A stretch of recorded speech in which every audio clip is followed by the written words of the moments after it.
Presidente, há uma crença que eu considero equivocada a propósito da corrupção. E acho que nós precisamos requalificar isso nesse momento brasileiro. A corrupção é um crime violento, praticado por gente perigosa. É um equívoco supor que não seja assim. Corrupção mata. Mata na fila do SUS, mata na falta de leitos, mata na falta de medicamentos, mata nas estradas que não têm manutenção adequada. A corrupção destrói vidas que não são educadas adequadamente em razão da ausência de escolas, deficiências de estruturas e equipamentos. O fato de o corrupto não ver nos olhos a vítima que ele produz não o torna menos perigoso. A crença de que a corrupção não é um crime grave e violento e de que os corruptos não são perigosos nos trouxe até aqui, a esse quadro sombrio em que recessão, corrupção e criminalidade elevadíssima nos atrasam na história e nos retêm como um país de renda média que não consegue furar o cerco. Foi por essa leniência que nós criamos um país feio e desonesto. Note-se bem, não se trata de punitivismo, não se trata de jacobinismo, nem a crença em vingadores mascarados, nem Robespierre, nem Savonarola. Nós estamos falando de gente que teve devido processo legal, direito de defesa e que foi condenado, ou com trânsito em julgado ou em segundo grau de jurisdição. Nós estamos falando do cumprimento da pena fixada pelo Poder Judiciário depois de respeitadas todas as garantias. A interpretação da Constituição, presidente, não pode ser indiferente a este quadro que existe no Brasil. A corrupção no Brasil não foi produto de pequenas falhas individuais, de pequenas fraquezas humanas. Ela foi produto de esquemas profissionais de arrecadação e de distribuição de dinheiros desviados. E envolveu agentes públicos, agentes privados, empresários, empresas estatais, empresas privadas, membros do Legislativo, membros do Congresso, membros dos partidos políticos.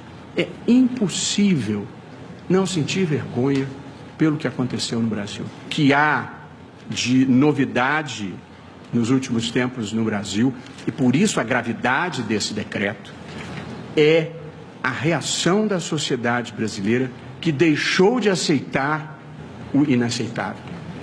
Quem quer que ande pelo Brasil com olhos de ver e ouvidos de escutar, verifica a imensa demanda por integridade, por idealismo, por patriotismo que existe em toda parte do Brasil, vindo de baixo para cima.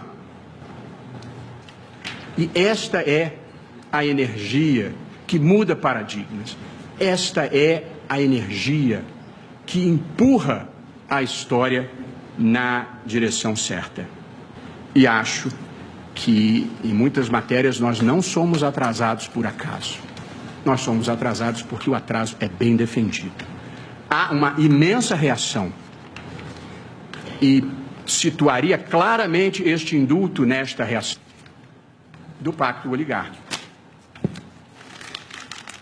Na verdade, o enfrentamento à corrupção no Brasil depara-se com 3 grandes obstáculos que é importante que as pessoas tenham a percepção, porque ela foi um fenômeno muito abrangente, de grande contágio, multipartidário, e que vai da esquerda à direita, da direita para a esquerda.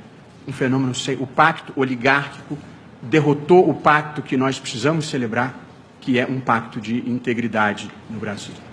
Mas os 3 obstáculos são: primeiro, parte do pensamento progressista no Brasil acha que os fins justificam os meios e que a corrupção nada mais é do que uma nota de pé de página na história.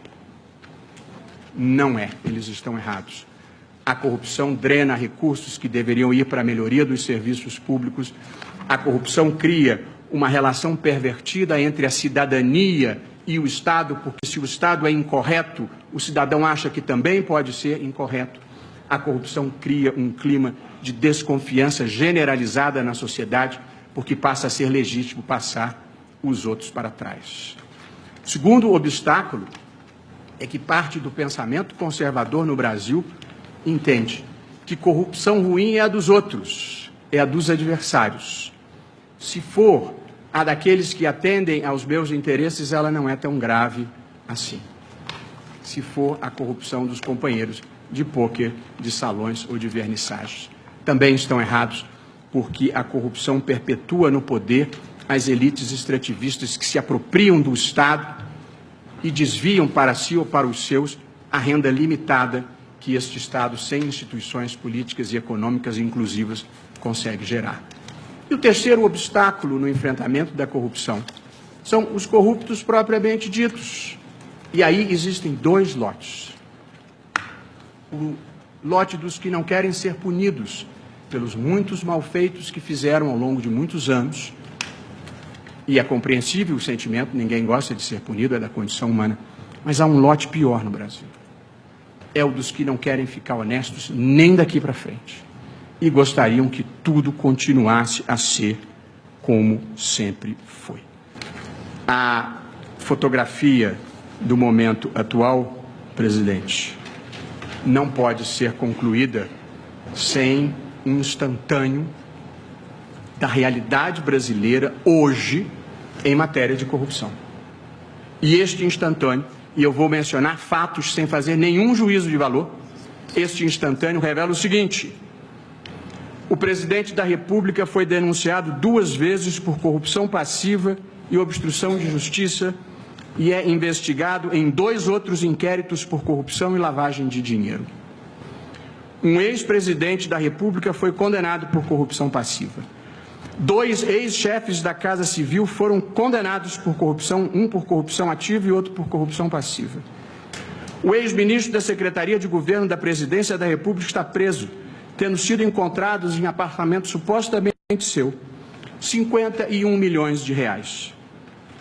2 ex-presidentes da Câmara dos Deputados foram presos, um deles já condenado por corrupção passiva, lavagem de dinheiro e evasão de divisas. Um presidente anterior da Câmara dos Deputados foi condenado por peculato e cumpriu pena. Mais de um ex-governador de estado se encontra preso sob acusações de corrupção passiva e outros crimes. Um senador, ex-candidato a presidente da República, foi denunciado por corrupção passiva. Essa é uma fotografia do momento, isso não é história. Esse é um flagrante do momento presente do Brasil. Alguém poderia achar que há uma conspiração contra tudo e contra todos. O problema desta versão são os fatos, os áudios, os vídeos, as malas de dinheiro, os apartamentos repletos, assim como as provas que saltam de qualquer compartimento que se abra. E uma coisa que me impressiona sobremaneira no Brasil, que é estarrecedora, é que ninguém assume os próprios erros e pede desculpas ao povo brasileiro pelos atos que praticou.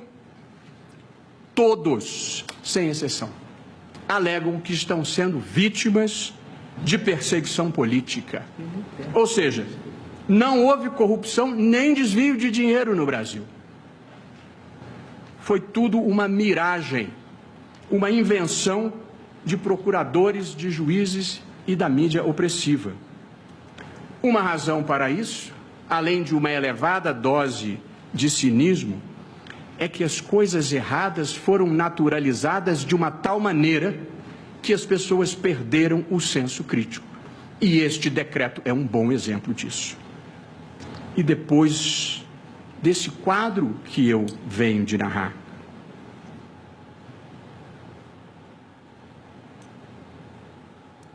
um indulto libera todas essas pessoas E o Supremo chancela isso? Que mensagem nós vamos passar para a sociedade brasileira? Que país nós estamos criando?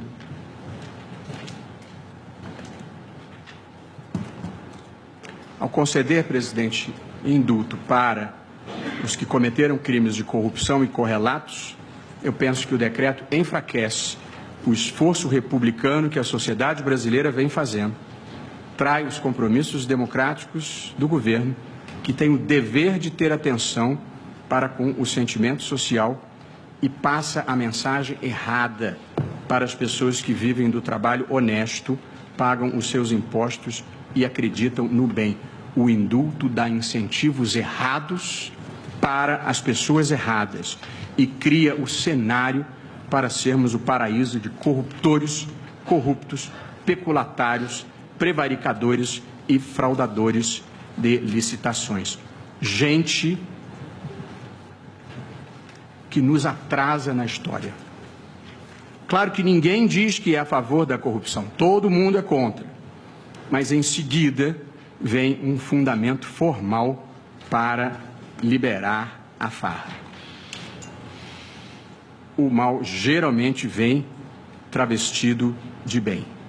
E quem tem olhos de ver e coração de sentir, sabe quem é quem, e cada um escolhe o lado da história em que deseja estar. Só não dá para querer estar dos dois lados da história ao mesmo tempo. Dizer que é contra a corrupção e ficar do lado dos que a praticam. E, portanto, a ideia de que o presidente pode fazer o que quiser via decreto de indulto, eu acho que ela não se sustenta à luz de nenhum valor relevante inscrito na Constituição brasileira. Por isso, presidente, eu considero incompatível com princípios constitucionais da moralidade, da probidade administrativa, da finalidade pública da atuação governamental e com a proibição de vedação do excesso, a inclusão dos crimes de corrupção para beneficiar os seus autores no indulto.